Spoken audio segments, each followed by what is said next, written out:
L'Assemblée va entendre une allocution de Son Excellence Emmanuel Maury, président et chef de gouvernement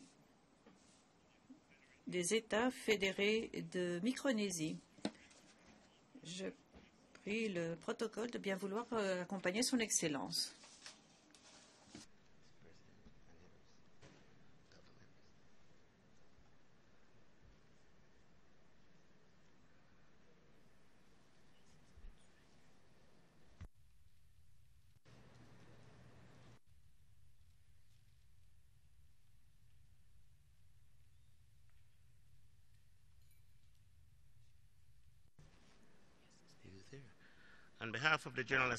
Au nom de l'Assemblée générale, j'ai l'honneur de souhaiter la bienvenue aux Nations unies à Son Excellence Emmanuel Maury, président et chef de gouvernement des États fédérés de Micronésie. Je vous invite à faire votre allocution devant l'Assemblée.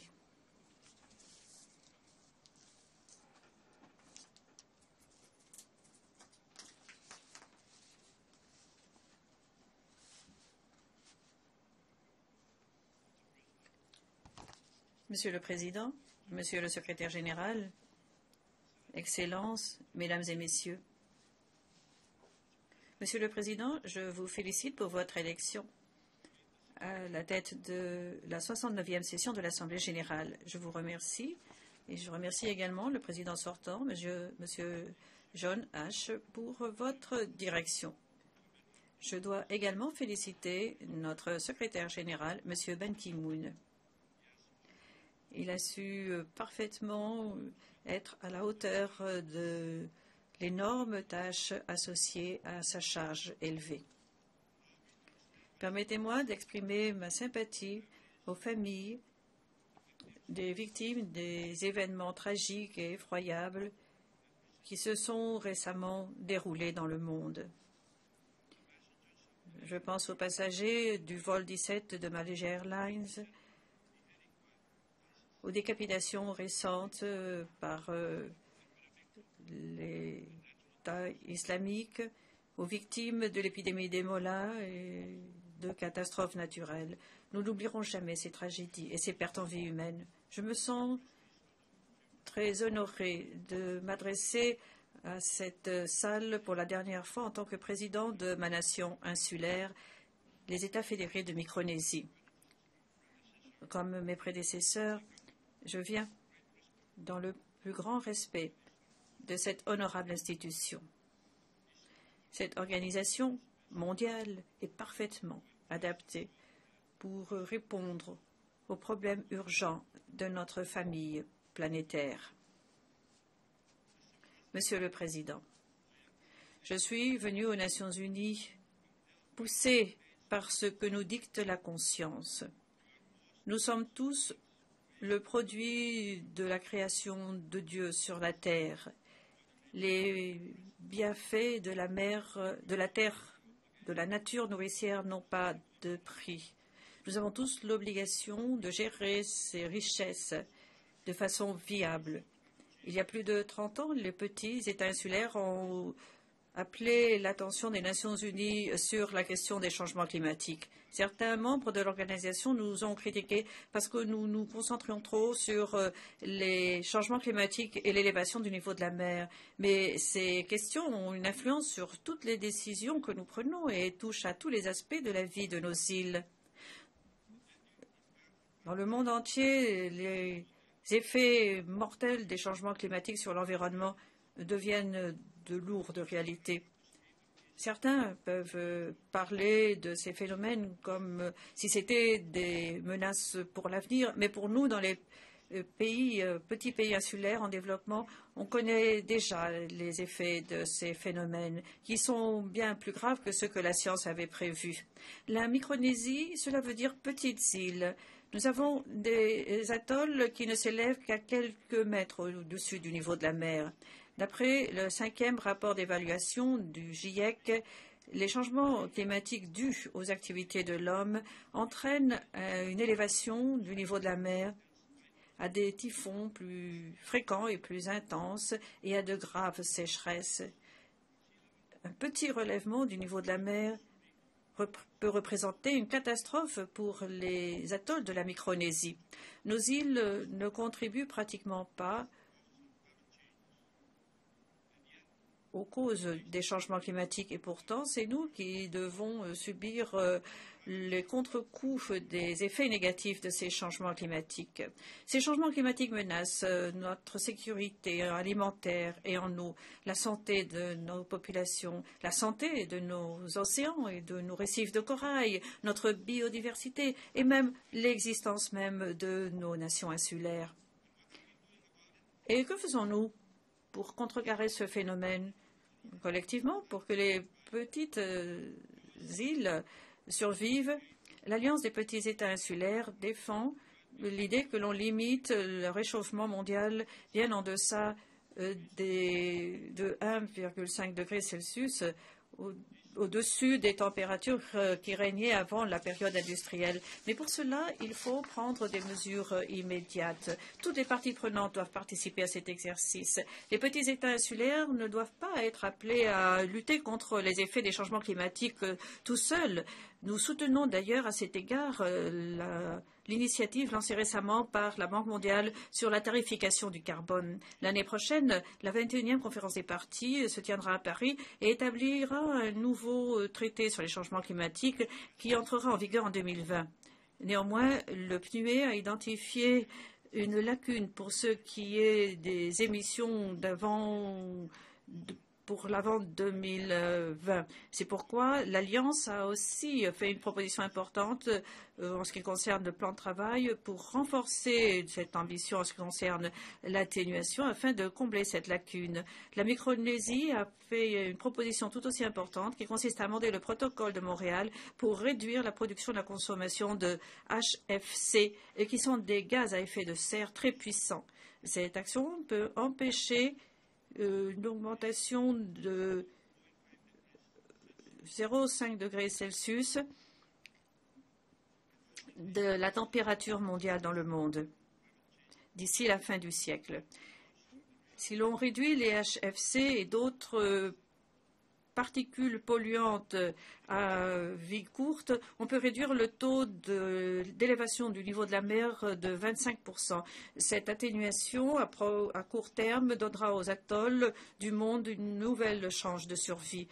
Le succès du protocole de Montréal et le potentiel qui existe de protéger le climat est bien reconnu dans le magazine The Economist de cette semaine. C'est un magazine qui a publié un éditorial intitulé Paris via Montréal, la façon la plus rapide de réduire les gaz à effet de serre consiste à élargir la portée du protocole de Montréal. En fait, le succès du protocole de Montréal dans les 6 mois à venir est le billet qui nous ouvrira la porte vers une issue positive de la conférence des parties à Paris. Je félicite les États-Unis et la Chine qui ont poursuivi leur travail pour honorer leurs engagements vis-à-vis du protocole de Montréal qui consiste à réduire les émissions de HFC. Je demande aux dirigeants du monde de se joindre à la Micronésie pour adopter cet amendement proposé en ce qui concerne les HFC. Face aux impacts des changements climatiques qui se produisent déjà dans le monde, le mieux que puissent faire les petites nations insulaires sur le terrain est d'essayer d'anticiper ce qui va se passer et de s'adapter au changement climatique et d'assurer la meilleure réduction des risques face aux catastrophes possibles avec de bonnes politiques. L'adaptation est en conséquence une priorité de la loi sur les changements climatiques de la Micronésie, ce qui a été reconnu au cours d'un sommet des législateurs du monde de Globe. La loi sur les changements climatiques de Micronésie applique notre politique de gestion des risques de cas de catastrophe et des changements politiques. L'objectif de la politique est double. D'abord, il s'agit de réduire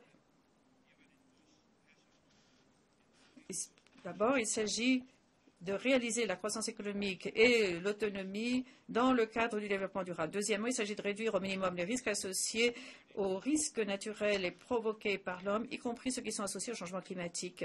La Micronésie a aussi mis au point une politique agricole pour répondre aux problème de la sécurité alimentaire et en eau et pour renforcer le développement économique. En cette année internationale des petits États insulaires en développement, les Nations unies ont convoqué un certain nombre de conférences importantes dont les résultats doivent être pris en compte dans le programme de développement de l'après 2015.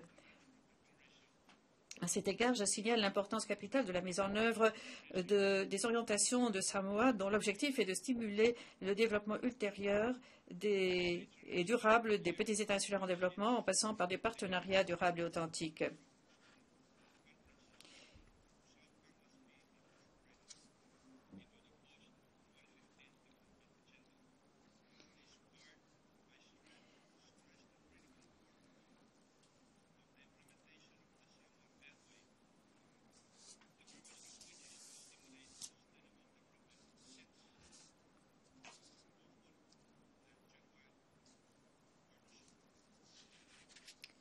Nous avons pris note avec satisfaction du rapport des coprésidents du groupe de travail ouvert à tous sur les objectifs du développement durable et nous soutenons totalement les objectifs qui sont proposés. Nous comptons sur nos partenaires de développement pour nous aider à entreprendre les actions signalées dans les orientations de Samoa afin de réaliser les ODD de façon opportune pour notre peuple et notre culture. L'efficacité énergétique et l'énergie propre sont deux des principaux moteurs qui nous permettront de progresser pour ce qui est de la mise au point d'activités à faible émission de carbone. En conséquence, notre politique énergétique nationale accorde la priorité à l'efficacité énergétique et aux énergies renouvelables. D'ici 2020, la part des énergies renouvelables sera d'au moins 30% de la production totale d'énergie, alors que l'efficacité en matière d'électricité augmentera d'environ 50%. Mais pour cela, il faudra exploiter l'énergie solaire, car le soleil abonde chez nous, tout comme les énergies renouvelables éoliennes et marines. Je demande à nos partenaires pour le développement de nous aider à mettre en œuvre notre politique énergétique nationale, y compris en passant par l'initiative SEEDS-DOC. Notre océan et ses ressources ont une importance capitale, mais tout cela est menacé par les changements climatiques et l'acidification des océans qui endommagent les récifs de corail et pourraient modifier les mouvements migratoires du thon, qui est notre ressource la plus précieuse pour ce qui est du commerce. Des navires étrangers qui engrangent des bénéfices sans précédent grâce à l'exploitation de notre zone économique exclusive doivent nous aider à maintenir la santé, la productivité et la résilience de notre océan. La Micronésie doit être correctement indemnisée également pour la valeur que représentent ses ressources. Dans le contexte d'un programme d'utilisation durable, nous devons réduire la quantité de prises accidentelles rejetées dans la mer pour les ramener à terre et les utiliser de bonne façon. Les pêches illicites non déclarées et non réglementées, c'est-à-dire les pêches INN, continuent de menacer nos ressources halieutiques et sapent la viabilité de notre économie. Nous devons tous nous conformer aux règles établies. La pêche INN doit cesser. Les maladies non transmissibles continuent d'être l'une des principales causes de décès dans le Pacifique. Les dirigeants du Pacifique ont déclaré que ces maladies sont une épidémie. Ce sont des maladies qui sont dues au style de vie que l'on choisit, mais il faut y ajouter le problème des changements climatiques qui détruisent des cultures et polluent l'eau. Il faut faire face à cette question multisectorielle et pour cela, il faut obtenir un soutien très vaste et une très grande coopération. La traite des êtres humains est l'une des maladies sociales les plus graves de la société moderne, qui dépouille les personnes de leur dignité, notamment les femmes et les enfants. Profiter de la souffrance humaine est méprisable. La Micronésie soutient l'éradication de la traite d'êtres humains sous toutes ses formes. Il faut noter de façon objective et transparente les pays en la matière. Cela nous permettrait d'atteindre cet objectif. Nous demandons l'établissement d'une approche unique de l'ONU pour le Pacifique Nord. Aujourd'hui, nous profitons de la présence conjointe de l'ONU dans la région, mais nous devons accroître l'efficacité de cette présence au niveau des pays. L'approche ONU unique est tout à fait opportune alors que nous sommes sur le point de mettre en œuvre les orientations de Samoa et le programme de développement de l'après 2015.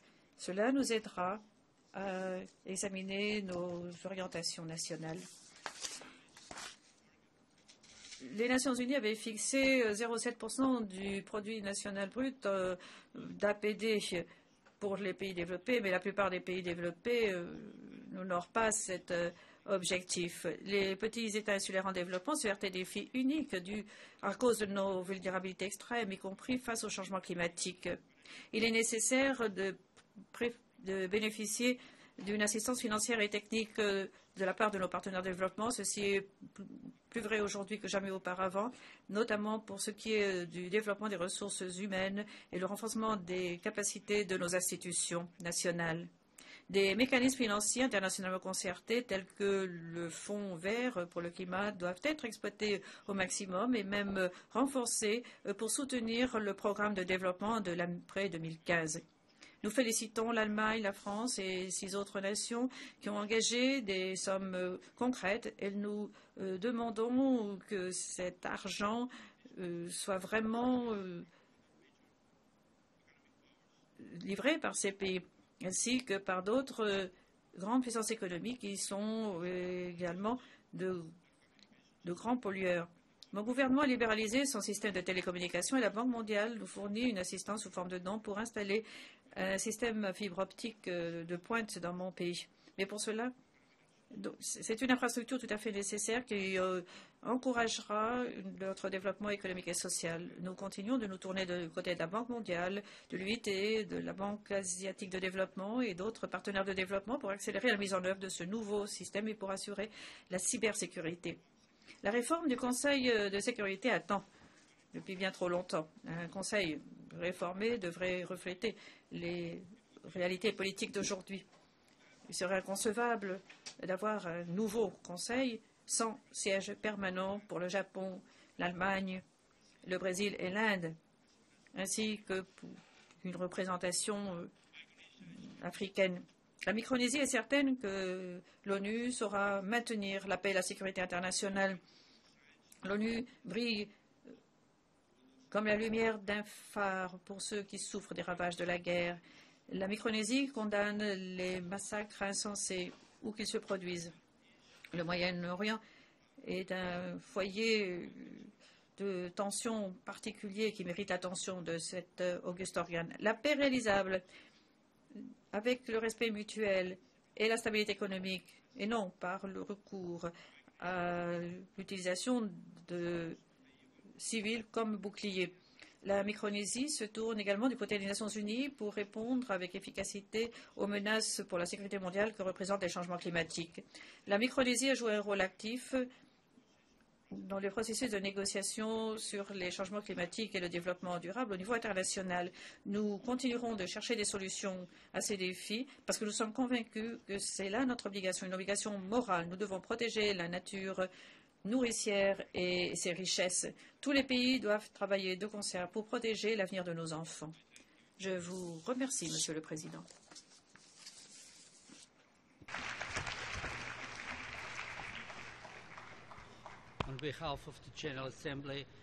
Au nom de l'Assemblée générale, je remercie le président et chef de gouvernement des États fédérés de Micronésie pour la déclaration qui vient d'être faite.